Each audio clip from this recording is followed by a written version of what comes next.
नाम नहीं है। चार चार प्रकार के भक्त हैं। आर्तो, जिज्ञासु, अर्थार्थी और वास्तविक ज्ञानी कहा गया जिनको। आर्त कहते हैं जो दुखी होकर भगवान के शरण में जाते। भक्त कहा गया उसको, ऐसा नहीं है।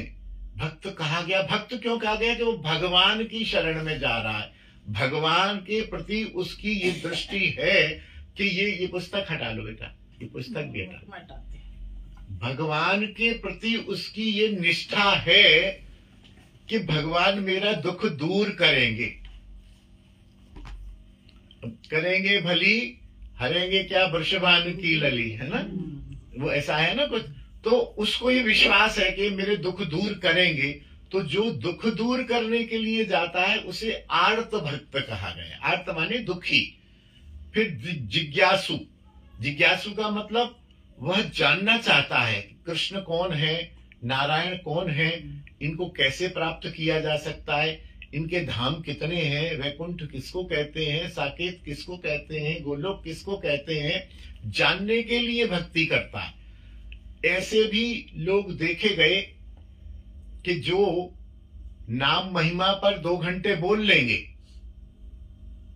अरे जप करना चाहिए, जब से बड़ा कल्याण होता है, जब से हृदय शुद्ध होता है, जब से ठाकुर की कृपा मिलती है, जप ही सरल साधन है, कलयुग का साधन है।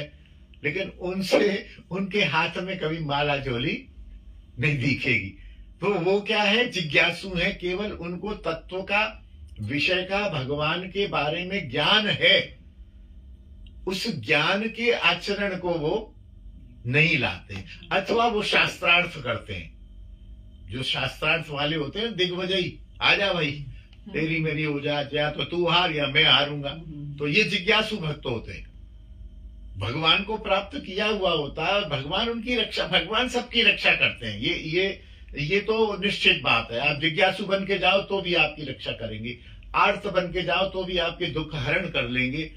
तीसरे आर्तो, जिज्ञासु, अर्थार्थी। अर्थार्थी का मतलब लेन देन वाले। लेन देन वाले कैसे? तो बोले मेरा छोरा होना चाहिए, बिहारी जी 10 लाख का बंगला बनवाऊंगी,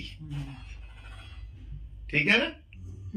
ये लेन देन करते हैं। मनोती मानने वाले, मन्नत मानने वाले, कहा गए वहां मन्नत मान के आए, हमारी बहू के छोरा होना चाहिए, और फिर उस मन्नत को पूरी भी करने जाते हैं। अच्छा, इसमें भी 2 है, प्रीपेड और पोस्ट पेड, ठीक है ना। प्रीपेड तो ये है कि आए और बिहारी जी में 10 लाख का बंगला बनवा के मन्नत मांग ली, प्रभु ये बंगला बन गया, आपकी सेवा हो गई, अब बहू को पुत्र होना चाहिए। तो ये तो प्रीपेड हो गई और हो जाता है। और एक ही होते हैं कि पहले छोरा होगा तब मैं बंगला बनवाऊंगी।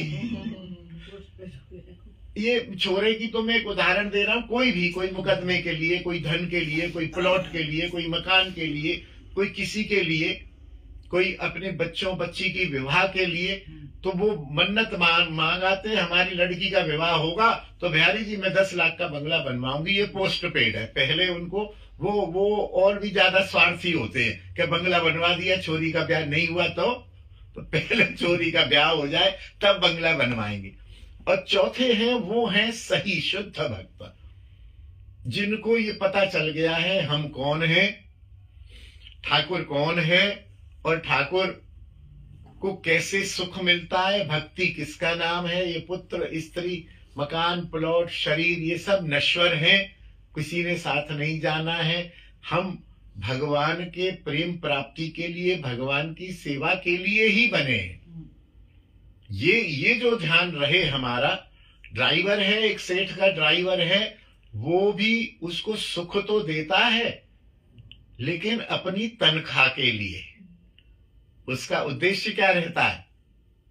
खूब सुख दे, और 2 महीने मालिक यदि तनख्वाह रोक दे तो गड़बड़ हो जाती है।